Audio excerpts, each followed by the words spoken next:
What's going on, guys? This is Joe Young coming at you another how-to video.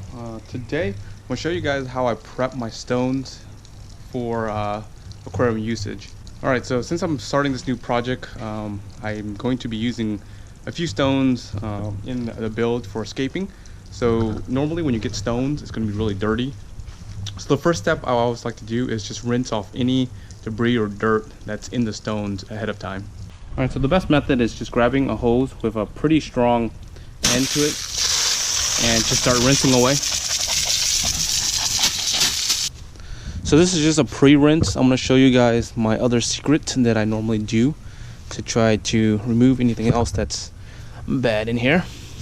Alright, so the next step, once you have the rocks all pre-rinsed, is get boiling water or just get really hot water from your tap and just throw it in a bucket and then go ahead and submerge the rocks in here. So in here is already pretty hot water from just the tap for me, and you know, it's definitely good enough to kill anything in here. But if you want to go ahead and use boiling water, you can definitely use boiling water as well. Alright, so the next step I like to do is I like to use hydrogen peroxide in this solution as well. What hydrogen peroxide does is we use this in planted tanks to help kill any algae or any really organisms or anything like, I guess, carbon based. And this is what I'm using it for, is to kill anything that's organics in here. So this will help, you know, maybe be generous with it, I guess. The next thing I like to use is aquarium salt. Aquarium salt in general will kill anything that isn't freshwater related if you put enough of it. And then secondarily, I like to use vinegar, just to soak vinegar. Vinegar is really good just to remove anything that's stuck in the rocks or any like just debris or whatever. And if you soak it long enough, it'll get anything that's on the rock off of it. And as you can see, there was a lot of just clay on here and just other stuff that was in the rocks.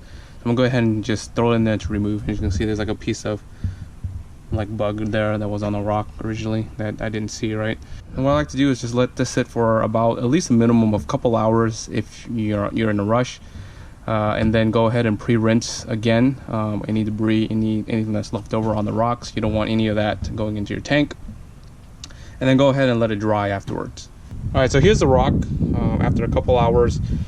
This is just for demonstration purposes, but pretty much once the rock is soaked there for a while, go ahead and, you know, rinse it again, remove anything else that you see here that you need to be removed. And once you think it's good and set where you like it, go ahead and find a nice place and let it dry, like straight up just sun dry. Just throw it out here in the sun, let it dry, let it cake and kill anything that's on here, and then you're good to use it.